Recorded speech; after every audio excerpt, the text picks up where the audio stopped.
Today's gospel reading picks up exactly where last week's left off, with Jesus still talking to the disciples a lot about this abiding and indwelling of He and God the Father and the Spirit in us and something like that. And it's never something that's made perfectly clear to me. I get a little lost in what feels like Jesus rambling about these things, but I also know that's true in my own life, where when I try to preach without notes or a manuscript, that often I'll get a little rambly and I try to make a point, and so I'll just repeat myself over and over again, or try to say the same thing but in different ways to try and get my point across. And what often ends up happening is I just complicate things and make things more difficult than they need to be, and no one has any idea what I'm trying to say. It's how I often feel with Jesus when He does this indwelling kind of talk. But I wonder if that's maybe not the point, that we're not supposed to get caught up in how exactly does it mean that Jesus is in the Father and the Father is in Jesus and Jesus is in us and the Spirit's in there too somewhere, somehow. Not to worry about those specifics, but just to understand that somehow we are all mixed up together. That Jesus, the Son, the Christ, and the Father, and the Spirit, and us, and each other, we're all indwelling, mixed up together, connected, tied together, held together in some mysterious and beautiful way. Jesus also gives us one of my favorite sentences in the Bible here in verse 16, where He says, "I will ask the Father, and He will give you another advocate to be with you forever." This is a verse that's always held a lot of meaning in my life, even though it's a verse that gets translated in all sorts of different ways, because this word that we use as advocate today is a tricky Greek word that means lots of different English things. In fact, if you pulled out a Bible right now, or a couple, I bet you could find all sorts of different translations for that word. Seriously, look around your house, have a little fun. John 14:16, and see what you come up with. In Greek, the word is parakletos, and it's this conjunction of words. It's a kind of adjective noun from para, meaning alongside or close beside. Right? We use para in English to mean similar things. Para. And then kaleo is the verb. Kaleo means to call.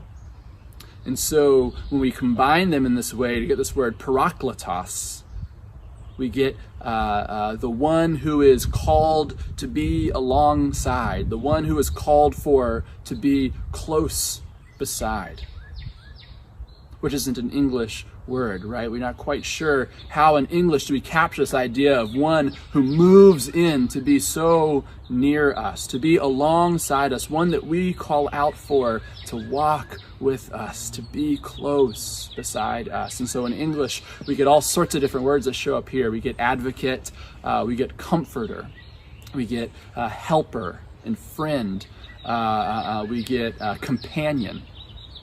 We also get counselor, which is a word that shows up in lots of the translations and is my personal favorite, because that word counselor has such meaning in my own life. And I want to talk about that a little bit, but I think I could use a little scene change to do so.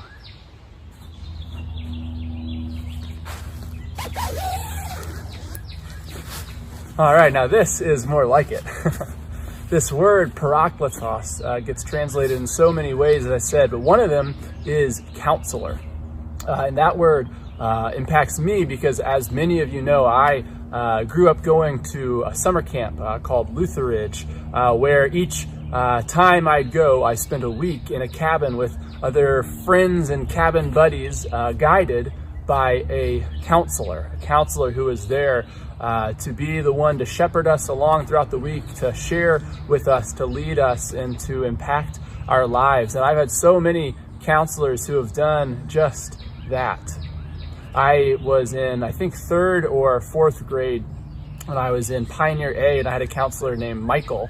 And in those days, I was still pretty young. I was about 8 or so, I guess. And being away from home was hard. And people, often think that was silly since my home was so close to camp. But that's not really the point of how homesickness works, right? That proximity is irrelevant. I missed being in my bed and with my, stuffed animals and my parents and my house. And so I was in a cabin, and at night I could get kind of worked up over this and get really homesick and cry. And I remember that in my bed, crying, wanting to go to sleep, Michael would come in and check on us. I guess he checked on everybody. But I can remember him standing beside me, not saying anything, and rubbing my back as I cried and was sad and missed my family and my home. And in that moment, he was my counselor, my parakletos. Many years later, I was in 7th grade. I remember that.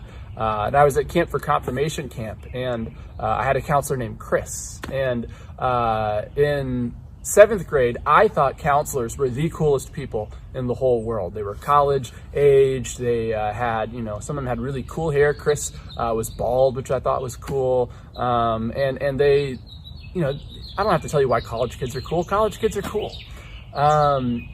I was not cool. I was a 7th grader. I was awkward.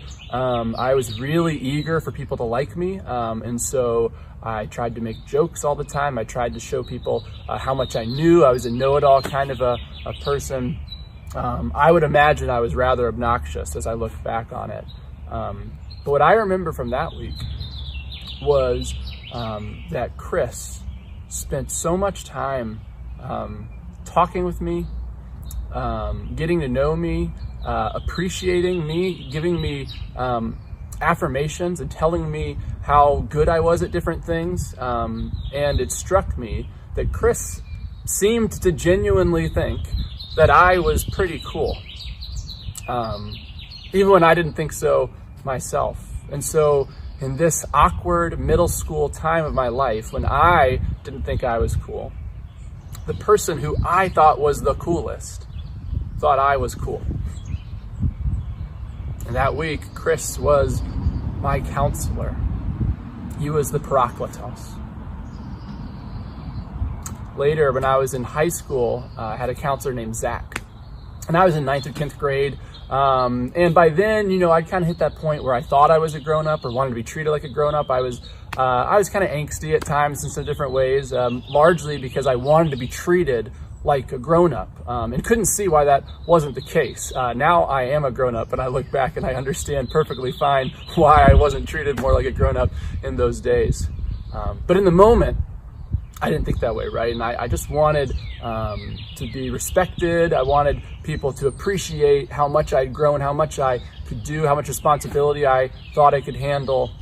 And what I remember about that week was that Zach empowered us so much, that Zach let us pick what we were going to do with our free time. He let us decide how we were going to spend our rest time in the afternoons, what we were going to do with our open activity periods. He let us decide where we wanted to sit at tables in the dining hall, or if we wanted to be the ones to lead the table and lead in the serving. I also remember that one night near the end of the week, Zach sat on the floor as we did our kind of bedtime, cabin time ritual, and just shared with us in a really open and honest way what it was like for him to be a follower of Christ in this stage of his life. He shared with us why he went to church, why he believed what he believed, but also why it was hard and what the challenges were in balancing that with his life in school, and why things were difficult sometimes, or the things that he really wrestled with, or the things that bothered him about all this, or the things he couldn't understand or couldn't wrap his head around and was working through. And he shared in such real way that I felt so adult, that he would talk to me like an equal, like a peer, that he would be real about what it looks like to be a young person and follow Christ, and why that's beautiful and also challenging. And I remember in that week, Zach being my counselor. He was my parakletos. When I was a counselor at Lutheridge, my first summer as a counselor, I remember being in Pioneer A with the 3rd through 5th graders. And I remember a camper, whose name isn't important to share, who was a wonderful camper. And he had lots of fun that week, and I had lots of fun with him. But at night, he was really homesick. And I remember going around the cabin to check on these kids as they went to bed, and he was crying in his bed. And I remember rubbing his back until he fell asleep every night that week. And that week, I was his counselor. I was his parakletos.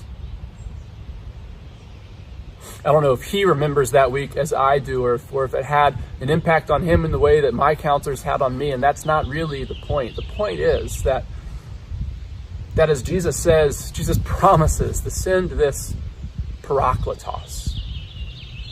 And our English works so hard to figure out what does that word mean and how do we translate it. I know how to translate it. We translate it as Michael, and as Chris, and as Zach, and as Jesse. We remember that we indeed have received this parakletos, this Holy Spirit, who has been our advocate, who has been the one that we have called for and has come to be alongside us, to be close beside us. That even in the midst of these difficult days where we feel orphaned, where we feel separated, where we feel abandoned and lost and alone,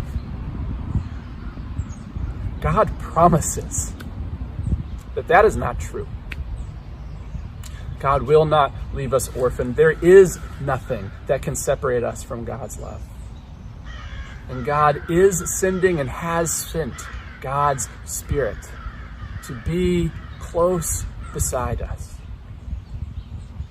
I know that you have experienced that in so many ways, and faith leaders who've been important in your life, and family members, maybe in counselors at a camp. We have an advocate. We have a comforter, a helper, a friend, a counselor. And we are that person.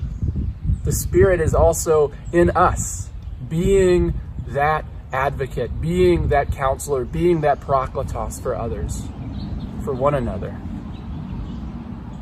And so I pray that as this isolation continues, as this season of rockiness and difficult continues, that you might remember all of those who have been counselor for you, all the ways that you have been counselor for others. And remember that in the midst of this, there is nothing that can separate us from God's love or one another. That God will not leave us orphaned. That God is sending and has sent God's Spirit, the Spirit that we have called for, to be alongside us and with us in all times and in all places. Thanks be to God. Amen.